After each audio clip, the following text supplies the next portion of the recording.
పవన్ కళ్యాణ్ గారు లాంటి సభ్యత పద్ధతి ఉన్న మనిషి దగ్గర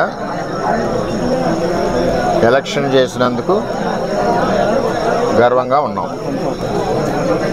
ఆయన దగ్గర నుంచి కానీ 2009 జనసేన పార్టీ దగ్గర నుంచి కానీ మాకు ఏ విధమైన ఇబ్బందులు లేవు.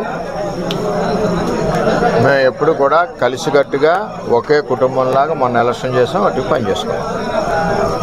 ఏదైతే తెలుగుదేశం పార్టీ నుంచి 5 నెలలు 6 నెలల ముందు వెళ్ళిన 20-25 మంది జనం ఉన్నారో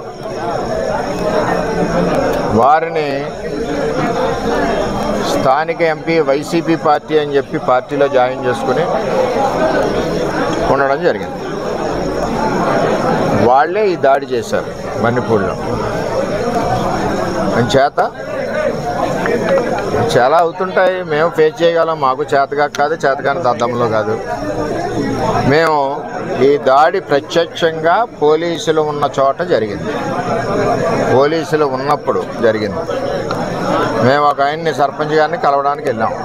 ఎలక్షన్లో రకరకాలుగా చేసాం. మేము పబ్లిక్గా చేసిన వాళ్ళు ఉన్నారు, చాటుని చేసిన వాళ్ళు ఉన్నారు, వెనకుండి మాకు హెల్ప్ చేసిన వాళ్ళు ఉన్నారు. ఇవన్నీ మేము చెప్పం కదా, ఊరందరికీ చెప్పాలని పని నాకు లేదు కదా. నాకు ఆయన బాధ్యత చెప్పారు ఎలక్షన్, ఆ బాధ్యత నేను నెరవేర్చాను. అంచేత వాళ్ళు దాడి చేశారు, చాలా దారుణంగా దాడి చేశారు. అందులో మా కారులో మండల పార్టీ ప్రెసిడెంట్ గారు ఉన్నారు, ఎక్స్ జెడ్పీటీసీ ప్రసాద్ గారు ఉన్నారు, ఇంకో ఎక్స్ జెడ్పీటీసీ బర్లప్పారావు ఉన్నారు, ఇంకో ఆయన ఎక్స్ ప్రెసిడెంట్ నాగు ఉన్నారు, ఇంకో ఆయన పార్టీ ప్రెసిడెంట్ శివ ఉన్నాడు. ఎంతమంది ఉండగా సడన్గా సీసాలు, ఇటుక బెడ్లు, ఇది మండలంలో ఒక ప్రాక్టీస్ అయిపోయింది. ఇది వరకు సాయి ధర్మతేజ్ గారి మీద కూడా ఇదే దాడి చేశారు. ఆ దాడి చేసినప్పుడు సరైన చర్యలు పోలీస్ యంత్రాంగం తీసుకోలేదు. ఆఖరికి వాళ్ళు వెళ్ళిపోయాక దాడి జరిగిందన్నారు తప్పితే, వాళ్ళు ఉండగా దాడి జరిగి దెబ్బలు తగిలితే వాళ్ళు వెళ్ళిపోయాక దాడి జరిగిందన్నారు. సరే, ఇదంతా కాంట్రవర్సీ ఎందుకని మేము మాట్లాడుకుంటున్నాం. ఇది నన్ను చంపడానికి కుట్ర జరిగింది. ఎందుకంటే నాకు కూడా కార్యకర్తలు, ఊళ్ళో కార్యకర్తలు కూడా 150 మంది కూడా ఉన్నారు కాబట్టి ఇవన్నీ సీసం బెంకులు, ఒళ్ళంతా కారులో ఇటుక బెడ్లు, 2-3 గాయాలు, ఇవన్నీ జరిగినాయి. సరే చూద్దాం ఏమవుతాం. ఇవన్నీ ఇటువంటి పిరికి బంద చర్యలకు భయపడేది ఏమి ఉండదు. వర్మ ఎప్పుడు కూడా 22 ఏళ్ళ నుంచి ఉన్నాడు, ఎప్పుడు కూడా ఇటువంటి వ్యవహారం జరగలేదు. ఈ సంస్కృతి పిఠాపురంలో ఇప్పుడే వచ్చింది. ఇప్పటి వరకు పిఠాపురంలో ఇటువంటి సంస్కృతి లేదు. చట్టం ఉంది కదా.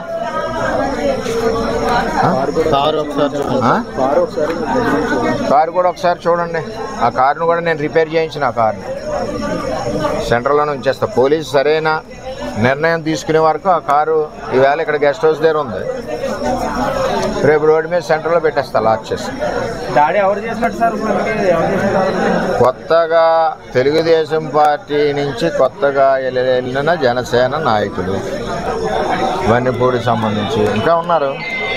వాళ్ళ చరిత్ర కూడా ఇదివరకు అదే, అందుకనే పార్టీలోంచి పంపించాం. ఆ పార్టీలో తీసుకున్నారు. అది ఎవరి పార్టీ వాళ్ళ ఇష్టం, మనం వద్దని అనడానికి వీలు లేదు. సరే, ఏం జరుగుద్దో ఆలోచిద్దాం. మా నాయకులు అయితే కంప్లైంటే వద్దన్నారు, మేము ఇప్పటి వరకు కంప్లైంట్ కూడా ఇవ్వలేదు. అది జనసేన అధినేతకి నిన్నటికి నేటికి కూడా మీరు దేవుళ్ళలాగే కనిపించారు, దేవుడు అనేది అని అంటున్నారు. ఇప్పుడు జన సైనికులు కానీ నాయకులు కానీ విధమైన చర్యలపై తమరు ఏ విధమైన జనసేన నాయకుడికి కానీ 2009 జనసేన తమ్ముళ్ళకి కానీ మాకు కానీ ఏ విధమైన ఇబ్బందులు గొడవలు లేవు. అంతా కుటుంబంలాగా ఉన్నాం. ఏదైతే తెలుగుదేశం పార్టీ నుంచి వెళ్ళిన నాయకులు ఉన్నారో 20-25 మంది, వాళ్ళందరూ మా పార్టీ కార్యకర్తల మీద దాడులు చేస్తున్నారు, మా మీద దాడి చేస్తున్నారు, నా మీద ఫస్ట్ టైం ఈ విధంగా చేస్తూ ఉన్నారు. చట్టం ఉంది కదా, చూద్దాం. మా నాయకులు అయితే ఇప్పుడు వరకు కంప్లైంట్ ఇవ్వలేదు. నాయకులు మా మండల పార్టీ ప్రెసిడెంట్ గారు ఇల్లు చూసి కంప్లైంట్ ఇవ్వాలా. మరి అందరూ కూడా బుద్ధి చెప్పడం అందరికీ చేతనవుద్ది కదా. ఏం చేయాలన్నది వాళ్ళు నిర్ణయిస్తారు. సార్, ప్రాణాలను సైతం పణంగా పెట్టి మీరు పవన్ కళ్యాణ్ గారు నిర్దేశించడం కీలక పాత్ర వహించారు. ఈరోజు మీరే చెప్తున్నారు ప్రాణాలు కూడా తీయబోయారని చెప్పి అదే జనసేన కార్యకర్తలు వన్నిపూడి గ్రామంలో అంటున్నారు. అసలు ఏంటి సార్ ఇక్కడ సవరణ జనసేనలోకి తెలుగుదేశం పార్టీలోంచి వెళ్ళిన జనసేనకి వెళ్ళిన కొత్త జనసేన కార్యకర్తలని చెప్తున్నాను. ఇది ఎంపీ గారి గ్రూప్. ఇది ఆయన ఇప్పటి నుంచి కాదు, 8 నెలల నుంచి వీళ్ళ ద్వారా తెలుగుదేశం పార్టీ మీద పోరాడుతూ ఉన్నాడు. జనసేన బలానికి పనిచేయలేదు ఆయన ఎప్పుడు.